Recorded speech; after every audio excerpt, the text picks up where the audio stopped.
Hey everybody, I'm here with Jack. We just did the live stream. We're going to get more live streams going. FYI, we are doing live streams now, which are great, so you guys can interact with us. We had a great time.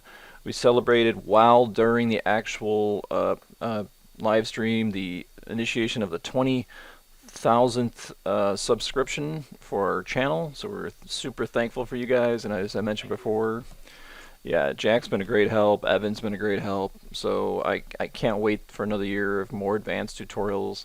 And there's a big secret we're keeping right now, for that comp we've been talking about, as far as getting an Uber comp that we're super excited to share with you guys, but it's not there yet. But it might be a while, but get excited, folks, because we got a lot coming for you. So anyway, with that said, we want to talk about position passes, like world space, object space, and stuff like that. So I like to kind of think of things. We found that there's really like 4 of these, roughly. There's world space position, there's object space position, there's preference or world position space, and then there's normal pass. So we're going to talk about that a little bit. So we got this old school creature we dug up back when me and Jack were teaching at school. So we had these models saved from when we bought them on Turbo Squid 100 years ago. So here's this like slimy guy. So what we have here is a couple passes we rendered. I'm going to show you how to render these out of Arnold for Maya. I know you guys are probably like, oh, Maya, but anyway. So we have the alpha. We have the RGB of the monster, and I'll go ahead and put this to the input of the shot here. So what this dude does is we did this 5-second rig where we kind of had him look kind of like crutch. He's having a heart attack or something. I don't know, but anyway. So it's just to show you movement of his body. Now what we did was we rendered out actually the good old normals pass, right? And for some reason inside of Arnold, we had a problem getting even if we create a shader with a sample info node to get a position pass, we were still not getting, unless it's in the RGBA, no it's not, okay.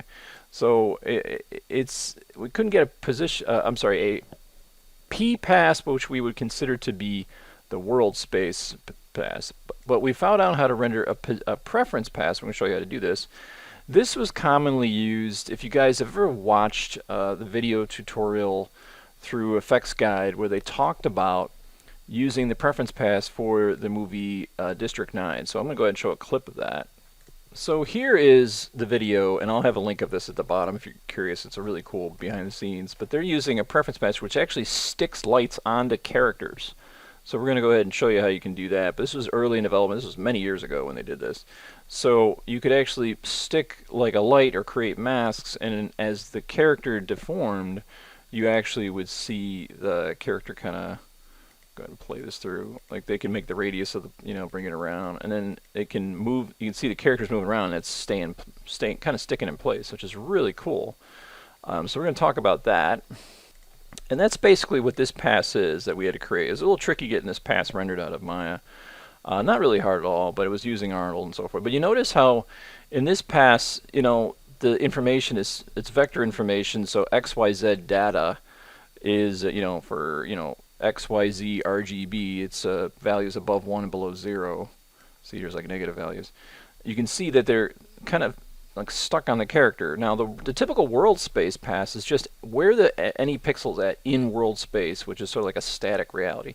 So for some reason we had to render out our own sampler info node attached to a surface shader, and you can see this is the character in world space, right? The origin would be somewhere around here because it's the mix of where the blue, the white, the green, whatever sort of like come together. So it's just kind of moving through space, but every pixel value is still sort of staying put. So we shuffle that into our own world pass. So now we have, as you can see, we have the what is this, normal pass. Let me go back that whole figure. Okay, and then we got position pass, which doesn't work on our preference pass, and then we have the world position, which again is like the static. Okay, so this is all these crazy passes. So now that's all in there. We're going to go ahead and move this through. Now we're going to demo. We did this in our whole live stream. We discussed and went over and actually got recommendations from the mysterious Brad. We don't know his last name. Who helped us to kind of jump over to AP Mat, which had some cool tools. The PN Mat does position and normal, combines them together if you want. This was recommended by Alex Henneman from a lot of his training. And an AP Mat, and then we have another one we're going to talk about. So we're going to be going over world space plus normal pass, world space, and finally the juiciest of them all, the world position pass, so we can actually stick on the character and create masks. So that's a lot of fun.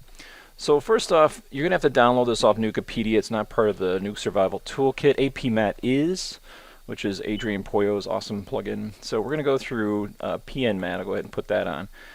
So the minute you put this on, you need to choose what in the downstream here, right? So I have all these different passes. What is position? What's the position? Point position. So in this case, I could either use the prefs, or in this case, we're going to use just the good old world space. And then for the normal vectors, that obviously will be my normals, N for normals. So I needed to define that. You can see it says here to hit Control-Alt to pick a position, right? So if I currently have position mat on, there's 3 different options. This will just do position only, normal only, or position and normal together. So we're going to do with position mat, and this will only have to do with this area right here. This is currently being ignored. And we have it to sphere, and I'm going to click on the dabber. I'm going to hit Control and Alt, because if I hit Control and sample, I'm sampling the color value. I want to sample the actual world pass value. So Control, Alt, and we get a sphere on here. And as you can see, I can turn up the radius like this, and this becomes a simple mask that we could use. But really, you can see the character's kind of passing through it, right? So if you wanted to create something where he's passing through some kind of, like, I don't know, laser beam or X-ray machine, you know, you could do that. So you can see you can change the fall off. You can see as he's kind of moving through an object, which is kind of cool, right? So again, you can put it anywhere on the body by holding Control and Alt, like on the chest, right? And he's going right through. You can see the sphere in there, right? Having that real heavy heart attack. And then you've also got things like you can turn this to a cube, okay? So there's a cube there. You can also rotate that cube. Think of it as like again, like a ghost cube. You can rotate it like that, see, like that, and you can see it's staying put, basically. You could also invert the mat, so now you get this. Now this is something that you could now take, add a grade node, plug in the mask, and now you can color grade this, right? So you can see it's kind of going through, okay? So that's one of the options. Now the other option you have with this is to switch over to normals. So now we're looking at the normals mat, and now this part is being ignored, and we're just using this. So again, I click on the picker, hold on Control Alt. I can choose from a specific angle that I want to light. So if I want it to be front facing towards him, and then I can adjust the fall off. I can adjust the threshold. Now when I go ahead and grade it, you can see it's grading like the front view, and I can also come in here and go back to this dabber here and with my viewer set to this, and I'll hit Control Alt. Oh, it's not working. What's going on? Did I turn it off? Normal mat. Oh, turn the dabber. Remember, you got to use Control and Alt. There you go. So if we want to go like there's a light coming from above, maybe. And again, same thing. You have a threshold, and you can come over here. And I think we just have a really crappy normal render on here. You could also blur this if you want. Blur the mat or something. Ooh, it's kind of creepy. But you can see how we can kind of gain this up and create highlights and so forth.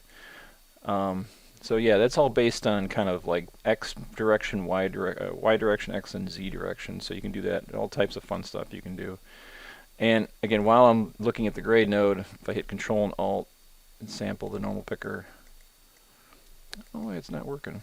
Oh wait, there we go. There we go. So now I can kind of interactively kind of come in here and choose whatever I want. So that's that. Now you can do, if you go back to this, if you put normal PN mat, you get both worlds, right?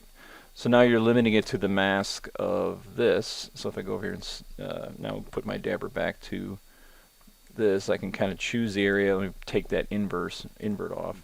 So now if I just want the top of his head to be lit up, you can see that it's kind of lighting his head up now. Again, we can change this to yellow color or whatever, you know, kind of gain it up. So I think my normal map sucks on this thing.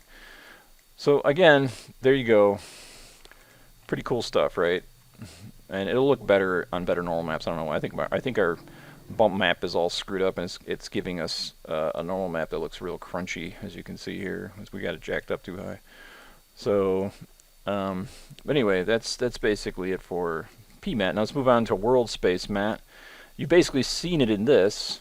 AP mat doesn't mess with the normal pass, but it gives you a lot more options here, as you can see. So I can go ahead and this gives you sphere, cusp box, which is sort of like a smooth box.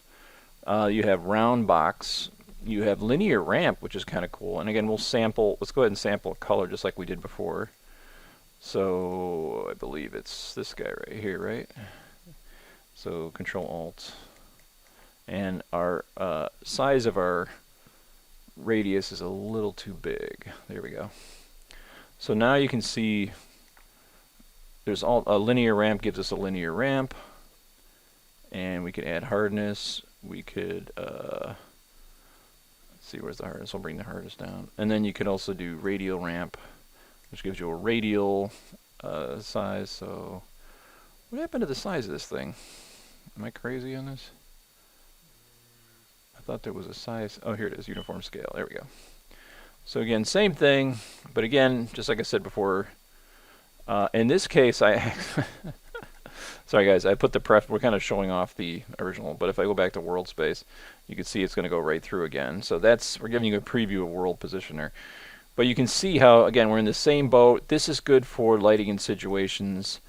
But if you were to change the angle of the character, say you render this alien from the opposite side, which we could do, the lighting would actually change the same. So if you had another render of this scene from 45 degrees looking behind him or looking over his shoulder, and you just copy pasted this into the file, as long as there's a normal pass and a world pass or whatever paths you have, preference paths, it will actually switch over to that. In fact, I think what we're going to do is after this, I want to do a demo where we're going to render out a different angle and show you how you can sort of have 7 different angles of something that you render out for maybe a sequential sequence in a movie or something, and then you can apply a base color correct on it. That kind of gets it into the scene a little bit more. Obviously, you can go back to your lighter and say, hey, make this brighter, make this highlight bigger. But if you as the compositor are just putting the final tweaks in, you can copy paste this across all your artists. Okay. So again, AP Mat's pretty cool. You could even do, there's a lot of fall offs you can choose. There's also, like I said, a plane. So if we come back in here, you can see where, make sure I'm hitting Control and Alt. So he's coming out of the water, right? You know, whatever. There's a lot there. And then rounded box is kind of cool because now you get like a rounded box and so forth. So again, you can see you have different outputs and so forth. There's also a preview in 3D space where you can actually come into 3D space in the 3D view here, and I'll take the point size and bring them down a little bit too big. Actually, it's not too bad. And then you can take this, and I think if you use a handle, I think you can move it around. I could be wrong. I haven't messed with this at all, but this kind of gives you a 3D view of the scene here. So you can see there's the center. I don't think I can move it though. Anyway, but it gives you a 3D view so you can move things around. With that said, we're going to move on to the final juicy one, which is the World Position Pass, or commonly known as the Pref Pass. It's always been a top secret little pass that they really haven't been talking about in different things, but this allows you to stick lights on a character. So if you want to have an area, maybe there's something interactive, maybe there's like a light on this alien's face, or maybe you want his eyes to glow the inside, and you want it to stick on that face, you can do this. So again, I'll show it in case you forgot it. Here's the Pref Pass. The points are sticking on his body. So if we come back over here and turn on this, we're using the same tool set AP matte. You could also use PN matte, but you're only going to be able to use the position information. And in this case, instead of using the preferences, the P optional, which is a little P input that they have. So with that said, I can come in here and sample whatever color I want. Like I'll go on his arm, right? And now it will stick with him, which is pretty cool. Okay, and now with that said, like I said, you can come in here. This is a mask now, right? This is just like how they did it with the District 9 goodies. So if we come in here, we can go ahead and go underneath his chin there, and he kind of like hides there. You can see we now have a mask that can get that area, so we can get that heart attack going on. So we can go back to sphere, change up the radius, change up the hardness if we want to. You even have a mix node here, which is kind of cool. And then we could take this, make this into the mask, and now we can color grade that specific area, which is kind of cool. So all types of things you can do. Like for instance, if you think that his eye needs to glow, right? We can go back to this position pass. We can click and go to the eye. We can make the size smaller, right? And now we can go back to the grade, and now he has a little yellow eye in there. So, and then of course this is all types of stuff. Yeah, jaundice. You can, like, flicker, have his eyes flicker, and so forth. So there's so much fun stuff you can do with this pass now that it's kind of sticking on the object. And what's the coolest part, again, just like as we told you about before, is if I come to this pass, right, and I'll go ahead and do it again here. So we're going to render the pref pass of a different position on here and show you how this will actually, no matter what angle we render from, or if we have multiple angles or in a sequential order he's running and we want that same mask to occur throughout the entire scene, it doesn't matter. It's calculating everything based on a single pixel value, and it knows what Y is up, it knows what X and Z is up. So even things like a box will stay put on it and move according to the normal's direction of the body, which is really cool. I'm sure there's some flaw in here. Somebody could put it in the comments at the bottom. But there is a weird process to create this matte inside of Arnold for Maya, so we'll get over that. We'll get into that a little bit. But I'm going to come back to this matte, and I'm going to try to make the radius bigger, right? And yeah, let's go back to the heart attack. The heart attack. There we go. So now we got that going there, right? And again, all this can be keyframed. So if I come over here, we can, like, there's the red heart attack. And think about all the, heartburn and relief. And then you can mix this on, so you can see, like, I can hit this and probably go mix it up. Is it off already? Mix it down. So then it kind of grows or whatever. So obviously in shadow, we're using the gain tool, so there's all types of other tools you can kind of do for this, but you're kind of getting the gist of this goofiness here. So anyway, so let's talk about, again, if you had the next shot where this thing has heart attack, then falls to the ground, and then turns around on its back, you can keep maintaining this mask, okay? And I think the one thing I wanted to show was just the fact that if it is a cubed-like based object, and we'll creep it nice and hard like this, right? So I'll go back to the matte so you can physically see it a little bit better. So that's a squared object, right? And if we come in here and put it like right on his arm like this, and let's rotate it, right? So we can rotate this, and let's try it, kind of make it like that, right?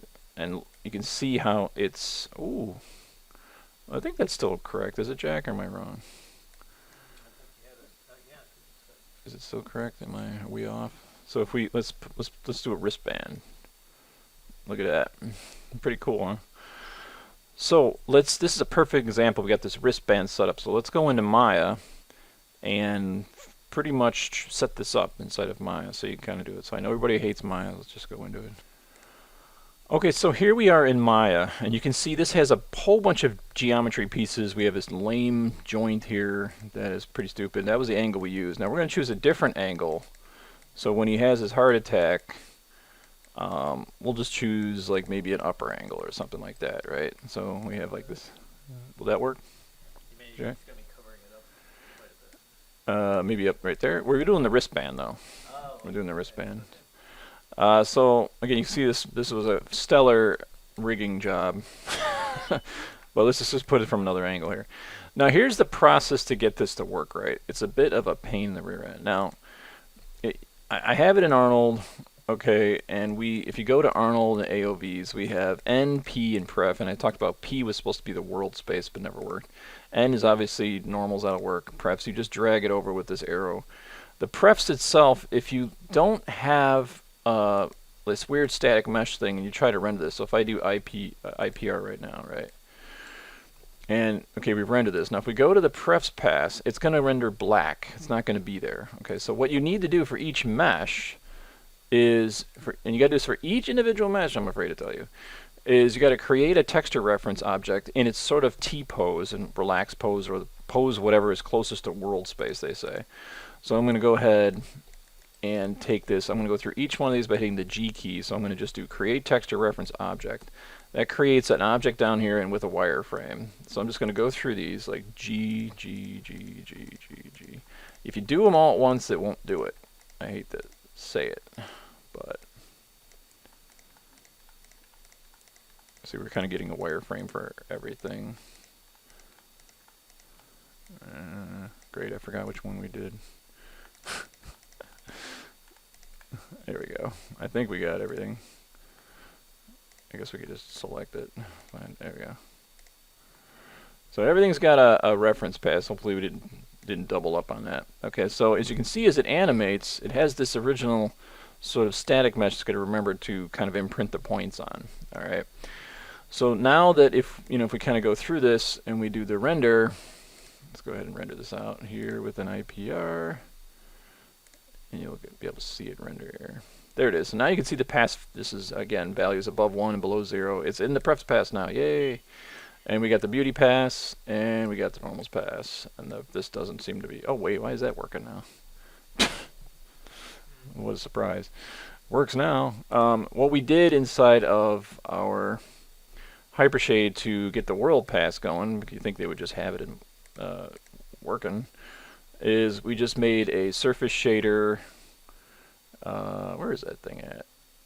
And oh, it's not even here. Where's it at? That's strange. It's not even in there. Oh well, whatever.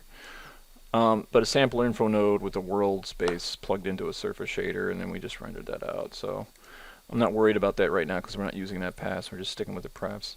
So now I'm going to go ahead and change up. You want to make sure, of course, that you have merge AOVs in here.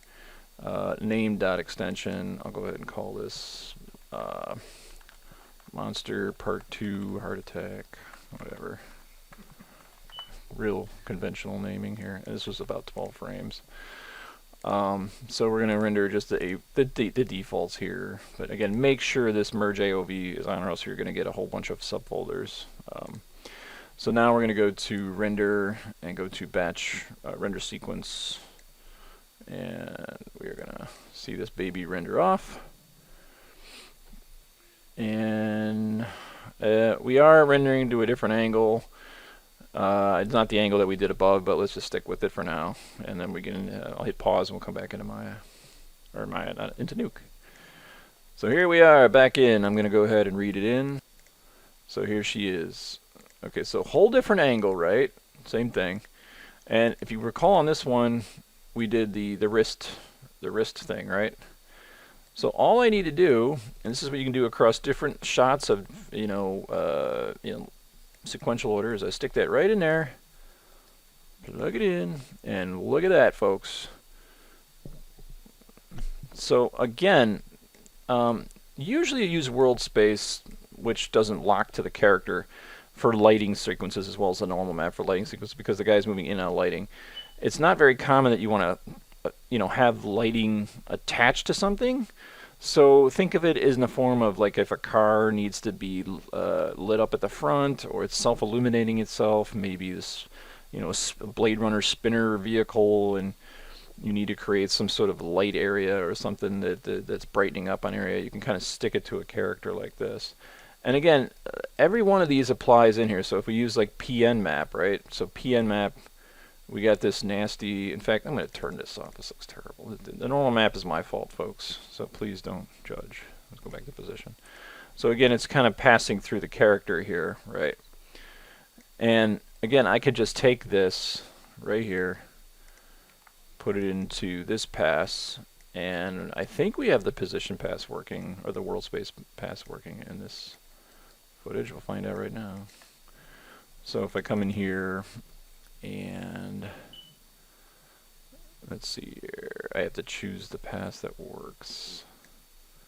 Is that it? Is it working? Not working. That's because I don't think the pass rendered. Let's see. So if we go to the P pass, yeah, it didn't render again. So that's not our fault.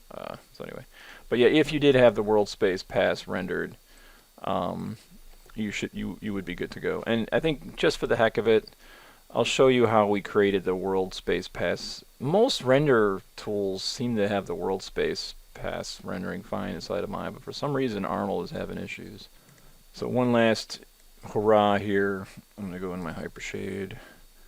And you could either plug this into a shader, or you can just create a typical Maya surface shader like this, right? And you can click, you can kind of right click and say Graph Network. So let me try to get this in this little window for us here, right? So there she is. And we're going to put in, we're going to just type tab and type sampler info node. And you're going to click this button 1, 2, 3 to get to the outputs, and you'll see a point object. That's another version that kind of works, but doesn't really work with deformations because it's based on the pivot point, whereas world space is based on world points. So this sometimes gets confused with the Pref pass, but don't use it. It doesn't really work too well. So this point world we do to out color, okay. And then you can plug this in as a shader in the AOVs, or you could shuffle it in like we did via just assigning this creature to this shader. So I'm going to right click and say assign materials, and there she is. And if I go ahead and render IPR, and we go to the beauty pass, you can see the color. It's hard to see, but it's blue. There is value in there. And as the creature moves to the shot, they're physically, I believe they're moving through, yeah, they're moving through the thing. So every point is kind of static in space. I hope this helped. If you have any questions, special thanks to Jack sitting behind me, who helped out big time in kind of getting through this. Fun stuff just to learn as a compositor, and I'm sure they're using it with more advanced tools. This is probably old hat to all the pros, like, yeah, we know this already. But I figured I just kind of share it. It's kind of fun stuff to get into. So, peace out.